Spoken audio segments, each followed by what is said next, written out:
Good morning everyone, myself Indranil Mondal.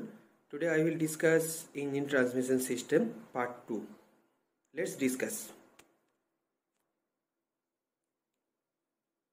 In my previous lecture I have covered engine components such as cylinder block, crankcase, cylinder head, oil sump and cylinder liners. In this lecture I will cover piston rings, connecting rod, crankshaft, flywheel, camshaft, spark plug, fuel injector, valves and valve mechanisms. This is a schematic diagram of engine and engine components. This is crankshaft, this is flywheel, this is piston, this is cylinder, this is cylinder head, this is combustion space, this is gasket, this is piston ring, this is gudgeon pin, this is water jacket, this is connecting rod, this is crank pin, this is flywheel, this is balance weight and main bearing and oil sump. This is another schematic diagram of engine and engine components. Let's discuss one by one. I will discuss piston rings, connecting rod, crankshaft, flywheel, camshaft, spark plug or fuel injector, valves and valve mechanism. Piston. It acts as a cylindrical plug. The functions which a piston is called upon to perform in an internal combustion engine are to transmit the force of explosion to the crankshaft, to form a seal so that the high pressure gases in the combustion chamber do not escape into the crankcase, to serve as a guide and a bearing for small end of the connecting rod. Apart from its capability to perform these functions efficiently, the piston must have some other desirable characteristics. It should be silent in operation both during warming up and the normal running. The design should be such that the seizure does not occur. It should offer sufficient resistance to corrosion due to some products of combustion such as sulfur dioxide. It should have the shortest possible length so as to decrease overall engine size. It should be lighter in weight so that inertia forces created by its reciprocating motion are minimum. Its material should have a high thermal conductivity for efficient heat transfer so that higher compression ratios may be used without the occurrence of detonation. It must have a long life. This is the schematic diagram of internal combustion engine. Piston. This is lands. This is head or crown, this is supporting wave, this is piston pin boss, this is piston skirt, this is oil drain holes and this is ring grooves. The top of the piston is called head or crown. Generally, low cost, low performance engines have flat head as shown in this figure. In some such pistons which come quite close to the valves, the head is provided valve relief. Pistons used in some high powered engines may have a raised dome, which is used to increase the compression ratio as well as to control combustion. In some other engines, the pistons may be specially dished to form a desired shape of the combustion chamber jointly with cylinder head. In case of a piston containing part of the combustion chamber in its crown, compression ratio can be controlled for very accurately, but the disadvantages is that in this case much larger amount of heat has to be dissipated through the piston and the rings. Towards the top of the piston, a few grooves are cut to house the piston rings. The bands left between the grooves are known as lands. These lands support the rings against the gas pressure and guide them so that they may flex freely in the radial direction. The supporting waves transmit the force of explosion directly from the crown to the piston pin bosses, thereby relieving the ring groove portion of large loads and thus preventing deformation of the ring grooves. The part of the piston below the rings is called skirt. Its function is to form a guide suitable for absorbing the side thrust due to gas pressure. The side thrust is produced on account of the inclination of the connecting rod with the cylinder axis. The skirt is provided with bosses on the inside to support the piston pin. It must be of sufficient length to resist tilting of the piston under load. It is kept quite close fitting in the cylinder, but even then it is separated from the cylinder walls by means of lubricating oil film for smooth running. The combustion pressure from the piston crown is transmitted to the connecting rod through waves inside the piston. The bosses from a bearing surface for the rocking motion of the connecting rod. The thick sections waves also form heat paths from the piston crown to the gudgeon pin bosses and the skirt, and thus have to be designed so as to avoid expansion problems. The distance between the axis of the piston pin and the top of the piston crown is called compression height and determines the compression ratio for a given engine. Thus, for the same engine, a piston with lesser compression height would give lesser compression ratio and vice versa. The material that was generally used for piston at one time was cast iron, which has good wearing qualities. However, it had a big disadvantage due to its high specific weight, which subjected the engine to heavy inertia forces while the piston changes direction at the dead centers. As the technology developed, aluminum alloy containing silicon replaced cast iron as piston material. Y alloy was the best known early aluminum alloy. It is seen that as the percentage of silicon in the alloy increases, its coefficient of expansion decreases. However, silicon is bonded to aluminum at the molecular level only up to about 12%.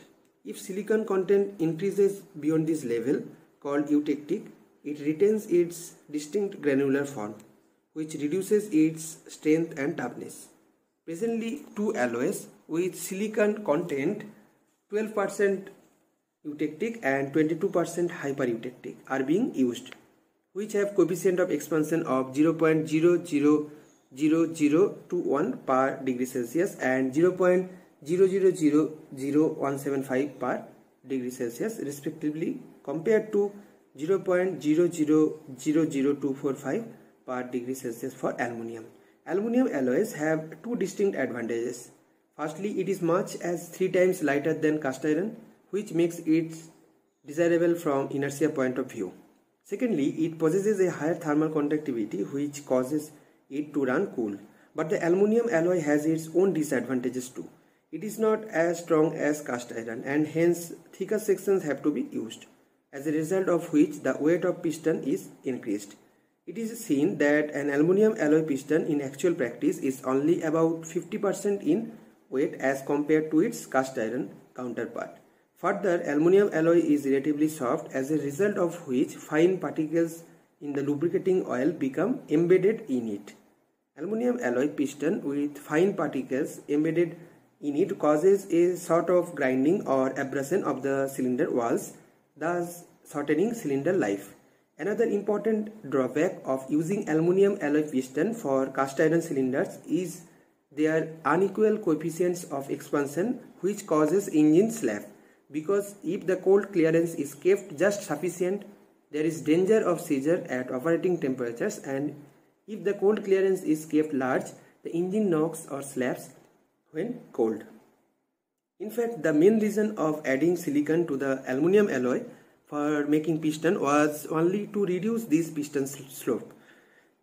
Another advantage of adding silicon is that the piston becomes harder and thus less liable to scuffing and wear. However, higher silicon content also makes the alloy brittle, which may result in the piston developing cracks if the detonation or pre-ignition occurs. This is why the silicon has to be restricted. This is all about internal combustion engine piston. This is a schematic diagram of piston. This is a piston crown, top compression ring, second compression ring, oil control ring, wrist pin, snap ring. This is a piston skirt, connecting rod shaft. These are bearings. This is connecting rod cap. This is connecting rod bolts. Piston rings. Fine grained alloy cast iron used for the piston rings. Cast iron plated with chromium, cadmium or tin.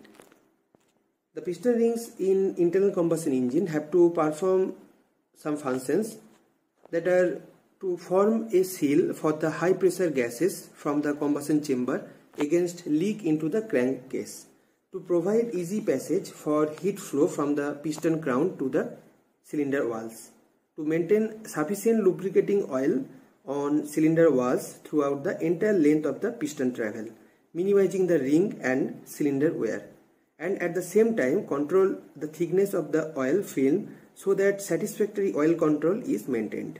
The oil is not to be allowed to go up into the combustion chamber, where eventually it would burn to leave carbon deposits. These are the main functions of piston rings. The construction of a piston ring and the nomenclature of its various parts is shown in this figure. The ring is generally cast individually and machined carefully so that when in position it is able to exert uniform pressure against the cylinder walls. A gap has to be cut at the ends so that while inserting the ring onto the piston, it can be expanded, shipped over the piston head and released into the ring groove.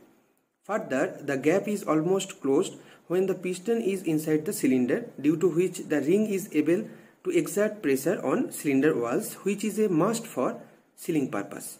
Moreover, any circumferential expansion of the ring at higher operating temperatures may also be accommodated by the end gap. Some differential expansion of the ring with respect to the cylinder is always likely to occur in spite of the equal coefficients of cylinder and ring materials, due to the fact that the ring is always operating at higher temperatures than the cylinder walls. That is why direction of heat flow is from the rings to the walls. The sealing action of the top ring is due to the fact that the high pressure in the combustion chamber presses the top ring tightly on the base of the piston ring groove, thus sealing the ring. However, some leakage does take place through the end gap of the top compression ring. This leakage is useful in that it provides the pressure for sealing action of the second piston ring, where sealing action takes place in the same way as in case of the top compression ring. The amount of end gap should, however, be determined continuously. Excessive end gap would result in blow-by and scuffing of the rings. On the other hand, lesser clearance would cause the ring ends to butt at higher temperatures, resulting in excessive and non-uniform pressure on the cylinder walls, causing excessive wear. In practice, piston ring end gap when installed is kept about 0.30 to 0.35 mm. This is ring diameter, this is a radial thickness, this is the top face, these are two ends, this is the outer face, this is end gap, and this is the width of the ring. Types of piston ring and end gaps: butt type, tapered type, and seal cut type. The ring end gaps may be either straight butt type or tapered or seal cut type. Out of this, butt type is most commonly used on account of its cheapness. The tapered and the seal cut types are more effective in preventing leakage but are more costly. Therefore, such joints are used only in case of some low speed engines, where high pressure combustion gases have more time to leak through the gap. What are the materials for piston rings? The material generally used for piston rings is fine grained alloy cast iron containing silicon and manganese. It has good heat and wear resistant qualities. The hardness on Rockwell B scale is about 100. Chromium plated rings are usually used as the top ring, which is subjected to the highest working temperatures and the corrosive action of the combustion products. However, for heavy duty pistons, other compression rings may also be chromium plated. Chromium plated rings have resulted in considerable savings in the cylinder bore life. Although chromium itself is very hard, due to which it is normally expected to wear the cylinder walls rapidly, yet it does the trick because of very fine finish of its coating on the ring. Chromium plating further helps the rings to resist scuffing because it is difficult to be welded to cast iron cylinder. However, these rings should not be used when the cylinder bore itself is lined with chromium or any such hard material. The rings are provided generally a porous phosphate coating to reduce the scoring of the surfaces during running in. These coatings are formed by immersing the ring in a bath of phosphoric acid and manganese, which deposits a layer of iron manganese phosphate on the ring surface. The porous surface has cavities for the own particles and also acts as oil reservoir, which remains even after the coating has worn away. Thus, the rubbing friction between the rings and the cylinder walls is reduced. Rings with molybdenum filled face have also been introduced recently. The molybdenum surface has larger oil carrying capacity. It therefore provides better cylinder wall lubrication with resultant longer engine life. The higher melting point of molybdenum enables the ring to stand higher temperatures than other ring metals and thus resist scuffing. A more recent development is thermochemically treated chromium, especially suited for top ring application where lubrication is marginal. Alloy steels have also been used as ring material. Stainless steel oil rings resist pitting and corrosion to remain clean and do not clog with carbon as quickly as other rings. Further, these resist excessive tension loss at engine operating temperatures. Types of piston rings. The piston rings are generally speaking of two types: compression rings and oil control rings. Compression rings prevent the blow by or escape of burnt gases to the crankcase. 2 or 3 compression rings are fitted into the top grooves. A gap is formed in the ring to impart the property of radial expansion and compression. This gap is necessary for assembly and renewal of ring, made from cast iron plated with chromium, cadmium and tin. The top compression ring has to do the hard work of gas sealing and transfer of heat from the piston crown to the cylinder walls. The compression rings perform a double role. They seal and transfer heat and also assist the oil rings in controlling oil. How the compression rings perform their primary function of sealing the compression charge and compression pressure is made clear by means of this figure.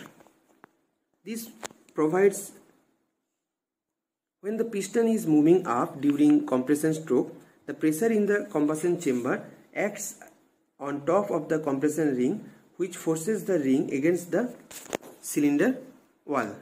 This provides a very effective seal without leakage.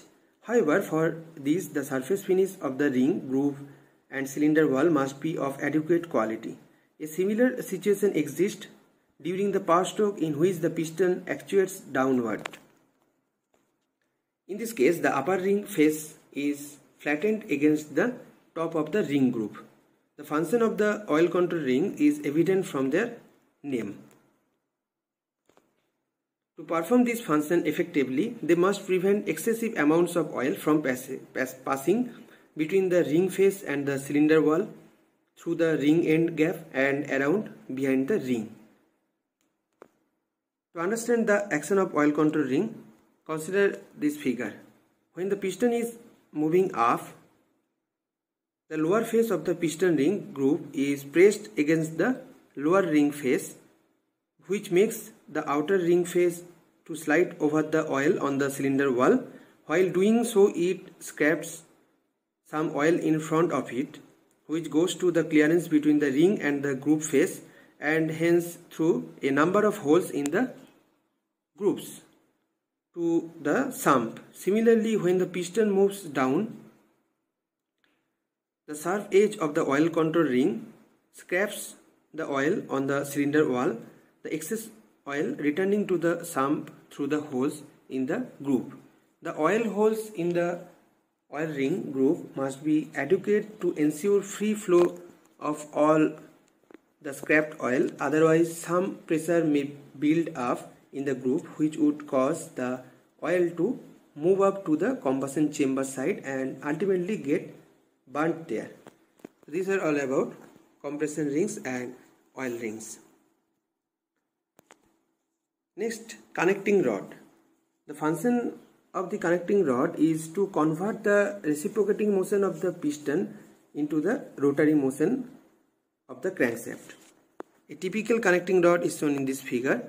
To reduce the obliquity of the rod with the cylinder axis, its length should be kept as large as possible. Reduced obliquity decreases the oscillating angular motion of the rod about its small end, thereby decreasing the piston side thrust. and improving the reciprocating balance of the engine. However, on account of the current practice to reduce the overall height of the engine, the length of the connecting rod has been decreased from 4 to 4.5 times the crank through to about 3.5 times. This has been made possible on account of the improved design. A combination of axial and bending stresses act on the rod in operation. The axial stresses are produced due to cylinder gas pressure and the inertia force arising on account of reciprocating motion, whereas bending stresses are caused due to the centrifugal effects. To provide the maximum rigidity with minimum weight, the main cross section of the connecting rod is made an I section. This I section is made to blend smoothly into the two rod ends called the small end and the big end. The small end of the rod has either a solid eye or a split eye, this end holding the piston pin. The big end works on the crank pin and is always split. In some connecting rods, a hole is drilled between two ends for carrying lubricating oil from the big end to the small end for lubrication of piston pin and piston. The connecting rods are generally made by drop forging of steel or duralium. However, with the progress of technology, the connecting rods these days are also cast from malleable or spheroidal graphite cast iron. In the latter method, a closer weight tolerance can be maintained compared to the forging method. In general, forged connecting rods are compact and lighter, which is an advantage from inertia viewpoint, whereas cast connecting rods are comparatively cheaper, but on account of lesser strength, their use is limited to small and medium size petrol engines. There are three types: plain rod, fork and blade rod, and master and articulated. This is plain rod that is used on inline and opposed engines. Small bushing at piston pin and is pressed in place and rimmed to final dimensions. Large end of rod includes a cap, bolts, nuts and plain bearing inserts. Rods are numbered as to cylinder and for cap to rod alignment. This is fork and blade connecting rod. This is used on V-type engines. One rod inside another allows cylinders to be aligned and to share a common location on the crankshaft. This is master and articulated rod. This is used on radial engines. This uses knuckle pins to retain articulated rods to master. Crankshaft. It is the first part in the power transmission. The reciprocating motion of the piston is converted into rotary motion of the crankshaft with the help of connecting rod. It consists of crank pins, waves, balancing weights and major journals. Big end of connecting rod is connected to the crank pin of the crankshaft. The crankshaft is supported by the main bearings on the main journals made of casting or forging of heat treated alloy steel. This is a schematic diagram of crankshaft. This is flywheel mounting flange. This is crank pin oil hole. This is counter weights. The crank pin journals. These are wave. These are main journals. Main bearing journal. This is a crank nose for pulley and or vibration damper mounting. This is mount for camshaft drive sprocket. Main journal oil way to lube crank pin journal, and this is counterweight. This is a schematic diagram of crankshaft. Flywheel. Heavy, perfectly balanced wheel situated at rear end of the crankshaft. Energy reservoir. Stores energy during power stroke and releases in other strokes. Cast iron or cast steel is used as flywheel material. Camshaft. It converts rotary motion of the camshaft into linear motion of the follower, operates the inlet and exhaust valves through rocker arms. It is driven by crankshaft through chain or gear train. Chilled iron castings or billet steel is used as camshaft material. Spark plug or fuel injector. Spark plug is used to ignite the fresh air-fuel ratio in spark ignition engines. Fuel injector is used to inject the fuel on the compressed air inside the cylinder, which gives the fresh charge in compression ignition engine. This is a schematic diagram of spark plug.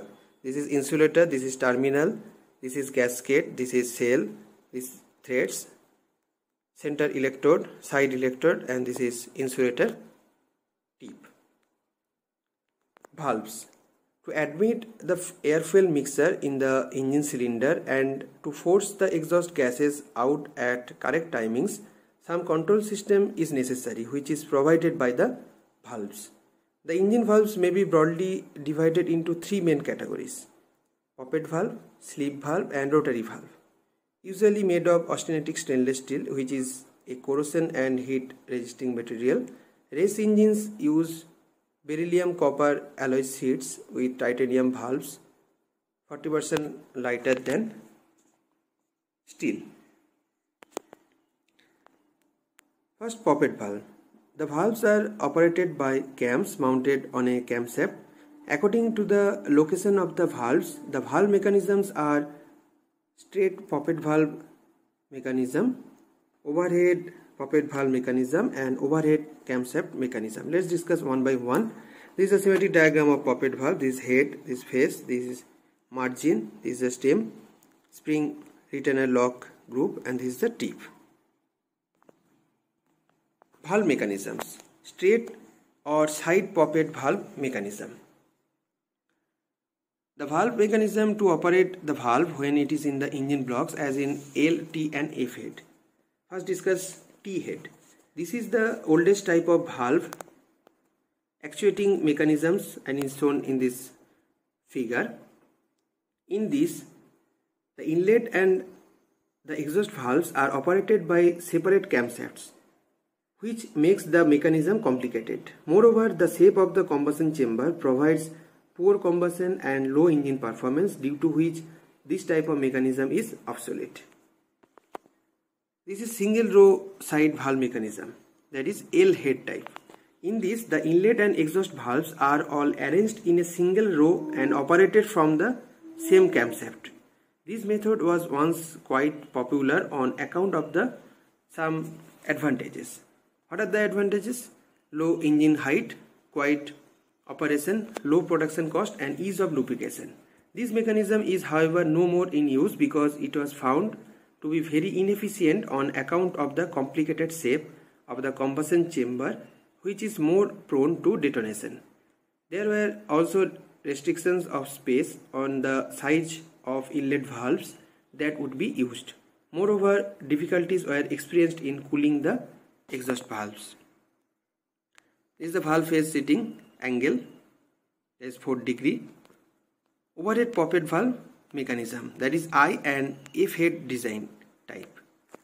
This is a schematic diagram. This is timing chain, this is lobe, camshaft, tappet, push rod, exhaust valves, rocker shaft, valve, clearance adjuster, rocker arm, valve clearance, valve spring, intake valve, camshaft sprocket, and crankshaft. It requires two additional moving parts, the push rod and the rocker arm. As the cam rotates, it lifts the valve tappet. Overhead inlet and side exhaust valve mechanism, that is F head type. This is a combination of the two systems described earlier. Overhead valve mechanism is used for the inlet valve operation and the side valve mechanism for the exhaust valve. It is used in F head engines. This mechanism is simpler than the overhead camshaft operated types described later and allows the use of larger inlet valves, but larger valves being heavier. There is also a limitation on the maximum speed of the engine that could be allowed. F-head engines were found to be less efficient and were also more expensive, due to which these have also become obsolete. This is single row overhead valve mechanism, that is I-head type. This is a valve lifter, push rod, clearance adjustment, valve, piston, valve guide, spring retainer, and rocker arm. This type is used quite extensively these days and is shown in this figure. The cam operates the valve lifter, which in turn actuates the push rod. The push rod further operates the rocker arm, which actuates the valve. This type of mechanism is having some advantages. higher volumetric efficiency than the side valve design, higher compression ratios can be used, leaner air-fuel mixtures can be burnt. The rocker arm leverage makes it possible to impact desired cam profile lift multiplication due to the system and hence use smaller cam lobes compared to the side valve mechanism. The advantages are however accompanied by some drawbacks of the mechanism. These are the valve operation on account of the elasticity of the system and the resulting vibrations is not very precise while accelerating at high engine speeds.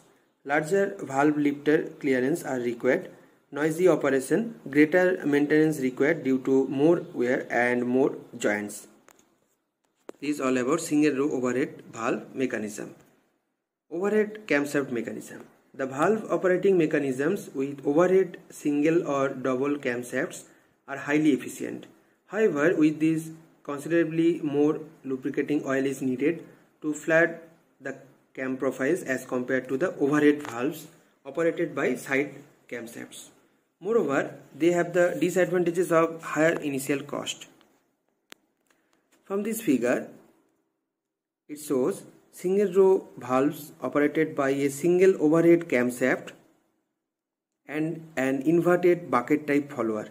With this type of follower, the camshaft is arranged directly over the valve stems.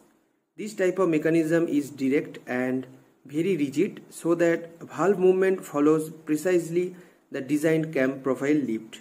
Moreover, valve stems are not subjected to side thrust, which means less wear. Tappet clearances are also quite small and do not require adjustment very often. However, drive to the camshaft is quite complicated. Positive lubrication is required and adjustment of valve lifter clearance is relatively more difficult. A similar valve operating mechanism with end pivoted rocker arm is shown in this figure. The rocker arm provides leverage ratio which enables the designer to provide smaller cam profile. Moreover, the inertia of rocker arm follower is less compared to the sliding bucket type described earlier and adjustment of tappets is easy. However, due to the elastic bending of the rocker arm, the stiffness of the system and hence precision of valve operation is decreased. A side thrust is produced to the valve stem and guide and more wear and noise occur. This is about overhead camshaft mechanism. Sleeve valves. As the term indicates, sleeve valves are cylindrical in shape. They surround the piston and actually form the working cylinder. There are two types of sleeve valves, the single sleeve and the double sleeve types. A single sleeve type is shown in this figure. The sleeves are made of steel. The advantages of sleeves are simplicity of construction. They are silent in operation because there are no valve cams, tappets, valves, etc. which make noise. A longer period of running before decarbonization becomes necessary. Reduced tendency to denote because there are no hot spots, path of flame travel is short and combustion chamber is of symmetrical shape. Higher thermal efficiency is attained. However, there are certain disadvantages also because of which they have become obsolete. High oil consumption because larger area of sleeve surface has to be lubricated. Gumming. Rotary valves. Many types of rotary valves have been developed. This figure shows a disc type rotary valve. It consists of a rotating disc which has a port.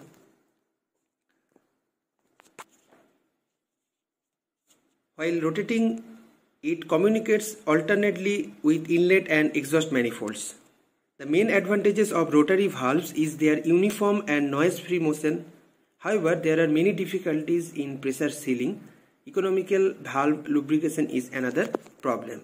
These are all about sleeve valves and rotary valves.